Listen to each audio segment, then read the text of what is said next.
Olá, mais um Direto ao Ponto começando e o assunto hoje é saúde mental no trabalho.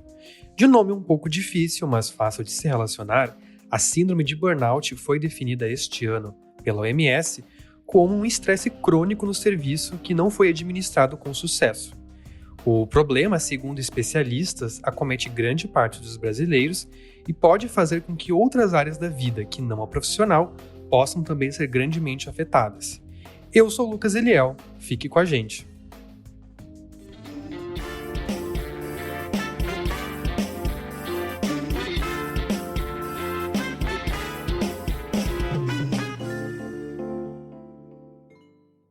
Para falar melhor sobre o burnout, o Correio do Povo conversou com a psicanalista Clarissa Salles de Carvalho. Quais os sinais que uma pessoa pode estar com burnout? Bom, acho que primeiro, a gente precisa para eu poder te responder essa pergunta, acho que a primeira questão é poder definir bem, o que é a síndrome. Então, a síndrome do burnout é uma síndrome, como tu disse, de estresse crônico relacionado ao trabalho, e para poder definir ela, existem 3 dimensões importantes que a gente precisa pensar e que, na verdade, definem ela. É uma definição, né, que está vinculada ao CID-11, que é a última classificação, diagnóstica em relação à síndrome de burnout, que foi incluído na última versão. E, então, eles, definem que o burnout ele tem essas 3 dimensões. A primeira dimensão delas é a exaustão. A exaustão por si só, né, já diz muito que é essa sensação de esgotamento, tanto físico, quanto, cognitivo, quanto emocional, psíquico, diante do trabalho, diante das demandas. Uma segunda dimensão é o que é chamado de cinismo ou despersonalização. O que seria, né, quando a gente escuta essa palavra cinismo, né, o que seria o cínico? O cínico, então, é aquele que finge algo, né. Então vamos pensar que no burnout, o indivíduo acaba precisando, fingir que está conseguindo performar no trabalho, e quando eu digo fingir é no sentido de, apresentar uma performance no trabalho como uma maneira de se desconectar emocionalmente daquilo que está se passando de tão estressante no trabalho. E isso geralmente é acompanhado de um sentimento de muita negatividade no trabalho, e por isso, então, essa parte da despersonalização é uma parte bem importante, que é quando o sujeito precisa, né, se distanciar emocionalmente do que está se passando no trabalho, para não se conectar com tamanho estresse, tamanho desgaste emocional. E o último componente, né, a última dimensão, é a dimensão da ineficácia. Então, o que seria ineficácia? É uma sensação de incompetência que o indivíduo vai sentindo em relação à sua capacidade de poder desempenhar no trabalho. Ele começa a se duvidar da sua capacidade de executar as tarefas, de conseguir dar conta daquilo que é pedido, e a partir disso, né, tem vários outros desdobramentos para si mesmo, em relação à autoestima e em outras versões. Só, te resumindo, tá, porque eu acho importante a gente colocar essa definição das 3 dimensões, mas respondendo talvez um pouco mais claramente a tua pergunta. Sinais, é um extremo cansaço. E quando eu digo extremo cansaço no sentido de um esgotamento, tanto físico quanto mental. É aquela sensação de já acordar cansado e ir para o trabalho, né, já se sentindo completamente esgotado, que é uma sensação comum, só que ao mesmo tempo no burnout ela vem acompanhada de muitos outros sintomas, que é uma angústia intensa, um nervosismo muito grande em função do que está se passando no trabalho, a chamada, né, angústia, ansiedade, e junto com isso também sintomas fisiológicos. Muitas vezes existem sinais que o próprio corpo manda para mostrar o que está se passando. Então, sinais como. Daí isso vai depender da fisiologia de cada uma. Pressão alta, gastroenterites, tem um mundo, né, de como as pessoas vão responder em termos do corpo em relação ao estresse crônico. Clarissa, a gente vê que o burnout é realmente algo bem pesado. E imagino que esse comportamento de exaustão pode também se transpor para outras áreas da vida da pessoa.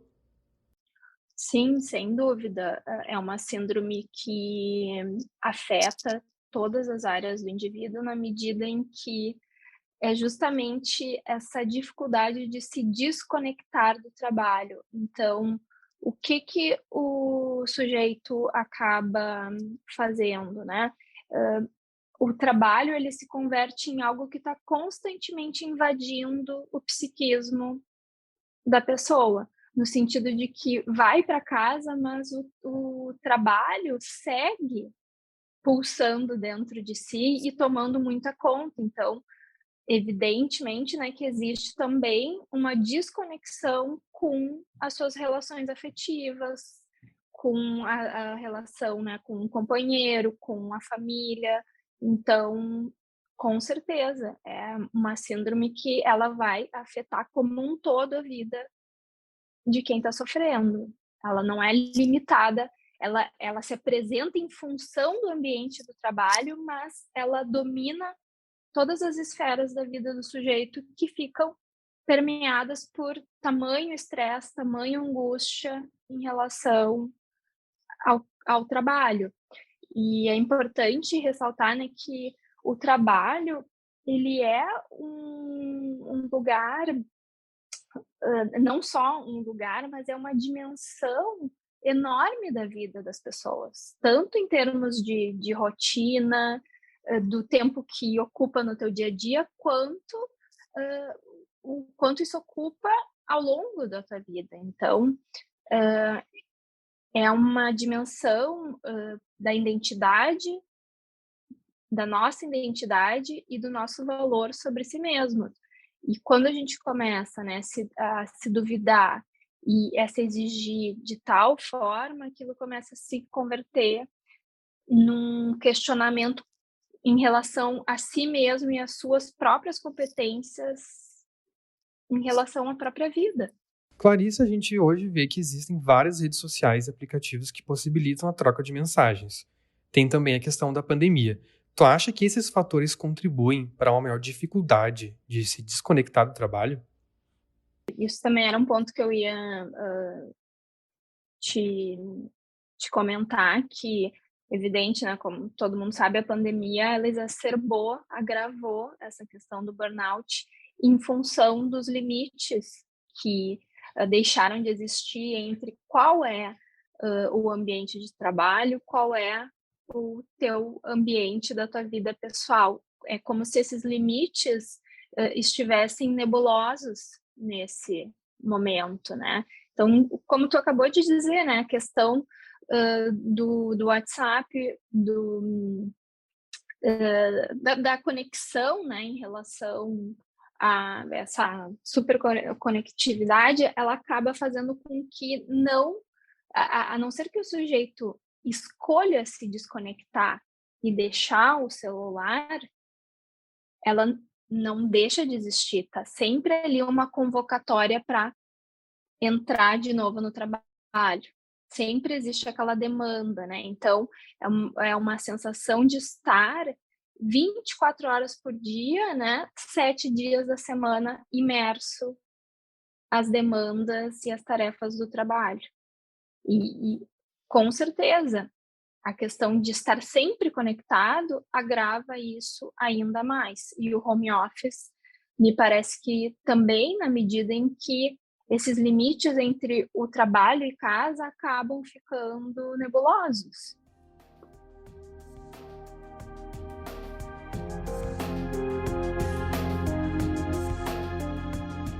Para entender melhor o impacto do burnout, eu trouxe aqui uma pesquisa interessante. De acordo com o levantamento da ISMA-BR, cerca de 32% dos mais de 100 milhões de trabalhadores brasileiros sofrem de burnout. Pode ser difícil para uma pessoa saber diferenciar se ela está no momento só estressada com o trabalho, em um momento mais nebuloso, do que ela realmente estar com um burnout. Sim, acho que essa é uma pergunta bem interessante, porque o que se passa? O sujeito quando ele está sofrendo da síndrome, existe uma desconexão consigo mesmo e com o nível, de estresse que se é possível suportar. Quando eu digo desconexão, é no sentido de que o sujeito vai se submetendo cada vez mais a situações de descuido consigo próprio, e isso faz com que exista uma dificuldade de poder perceber os limites até onde aquilo está podendo ser uma atitude cuidadosa consigo ou essa exigência para atender demandas. Por isso fica difícil poder discriminar se efetivamente isso que está se passando é algo como o burnout ou um estresse cotidiano. Cotidiano não, né? Mas enfim, um estresse que vai acontecendo em relação ao trabalho e de uma forma natural, porque, bom, afinal de contas, né, o trabalho é estressante, mas a questão é quando essa sensação de estresse crônico é repetida, né, crônico, enfim, redundante, mas é algo que vai se repetindo e que vai fazendo com que cada vez mais esses sintomas de desconexão, de sensação de incompetência vão se agravando e se apresentando no sujeito. Então, quando eu digo que é difícil do sujeito poder discriminar, é justamente por isso, porque o sujeito está tão imerso em atender às exigências do trabalho e se descuidando tanto em várias dimensões da sua vida, que não consegue perceber o que está se passando consigo até que algo, né, mostre que não tá legal. E daí isso pode ser, né, qualquer acontecimento mais grave que pode vir a acontecer. Sim. Na tua concepção, Clarissa, podem ter tipos de empregos que talvez possibilitem as pessoas a ter mais o burnout? Talvez trabalhos Hã, mais intensos? uhum. Sim, algumas pesquisas mostram que aquelas pessoas que trabalham diretamente com o público, no sentido de trabalhar, né, com assistência e cuidados de outros, são as pessoas que mais, apresentam a síndrome. No sentido, então, para a gente pensar, né, cuidadores, pessoas da área da saúde, principalmente médicos, enfermeiros, mas também, quem tem contato direto, com outras pessoas, como professores também, seja professor, né, de todas as áreas da educação. São, perfis que são mais afetados pela síndrome em função desse contato direto com o indivíduo que precisa, né, ser cuidado e assistido. E se a gente for pensar, né, em termos da área da saúde, né, geralmente uma carga horária muito excessiva, né, os plantões, uma dificuldade de poder dar conta de cuidados básicos de saúde, né, como o seu próprio sono, alimentação, em função de atender essas demandas e estar sempre, né, ofertando cuidado a um outro. Sim. E a pessoa que pode estar escutando isso daqui a pouco, ela pode se identificar e ver, nossa, talvez eu realmente esteja com um burnout. Caso a pessoa Uhum. esteja com um burnout, quais são os caminhos que ela poderia seguir? Seria realmente procurar um atendimento psicológico para ver melhor a questão? Sem dúvida, daí eu vou puxar a brasa para o meu assado, né, que é claro que, alguém que está passando por, um sofrimento tamanho como é essa questão do burnout, precisa poder buscar um espaço de tratamento para poder se pensar e poder entender, né, o que será que está fazendo com que ele se submeta e se sujeite a tantas situações de descuido consigo próprio.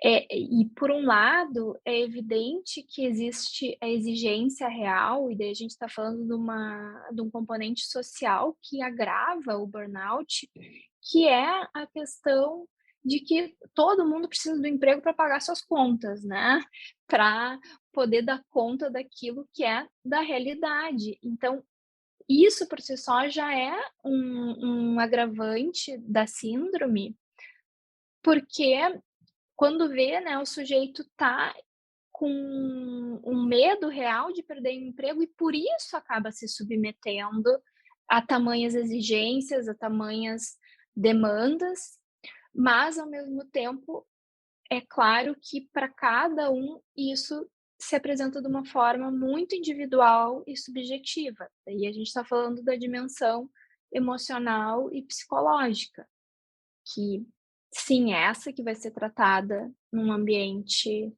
de psicoterapia, de análise, porque então daí poder entender aonde que isso se engata nas questões de cada um, por que se sujeitar a tamanho descuido consigo mesmo, e a serviço do que isso fica.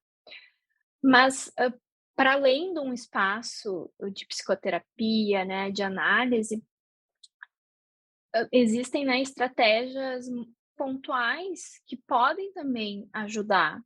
Justamente isso que tu estava trazendo, né, em relação a estar sempre conectado, WhatsApp, redes sociais, o quanto isso, também é, como eu disse, uma escolha, o sujeito poder escolher se desconectar para poder se ofertar um momento de cuidado, de estar, fora dessas demandas, né. Então, por esse lado também, essa questão de poder, se conectar com aqueles que são os seus queridos, né, poder se ofertar bons momentos de cuidado, seja cuidado físico, seja podendo se distanciar do trabalho, nesse sentido. Mas é evidente que alguém que está sofrendo pela síndrome é imprescindível que procure um espaço de tratamento para poder dar conta disso, porque quem está em meio à síndrome está completamente esgotado emocionalmente, e isso pode vir a se agravar em um quadro mais severo, como uma depressão, algo mais grave. Sim. E hoje, Clarice, a gente vê, e aí pode ser uma análise equivocada minha, mas a gente Uhum, vê que a questão da psicoterapia, eu acho que isso vem sendo cada vez mais reforçado na sociedade. Acho que muito do público jovem também, de que tem um incentivo maior hoje as pessoas a fazerem psicoterapia, a se cuidarem, do que tinha uhum, antes. Acho que antes as pessoas ficavam pensando muito, terapia não é para mim, terapia de muito preconceito, né? Terapia é para uma pessoa que não bate bem na uhum, cabeça. E eu acho que hoje isso uhum. vem sendo cada vez, essa visão tem ocorrido cada vez menos, né? Hoje, qual é a importância de uma pessoa procurar atendimento psicológico e aí transcendendo até mesmo essa questão do burnout para outras questões? Muito boa tua pergunta. Me parece que sim, que esse estereótipo, né, de que, um espaço de análise ou terapia, seria somente para aqueles que têm questões muito graves, né, daí a gente pensa naquele estereótipo de um psicótico, né, de algo muito exacerbado e estereotipado. ele vem caindo por terra na medida em que cada vez mais as pessoas, me parece que vêm buscando esse espaço para poder se pensar, poder se questionar sobre o que está se passando consigo, para onde será que tu quer poder escolher que a tua vida caminhe. Então, é justamente esse o espaço de um tratamento, né? É poder, em meio a todas essas demandas e correrias do dia a dia, né? Esse tempo que parece que não acompanha, é poder se ofertar um momento para parar e pensar sobre si e entender até mesmo o que se está sentindo.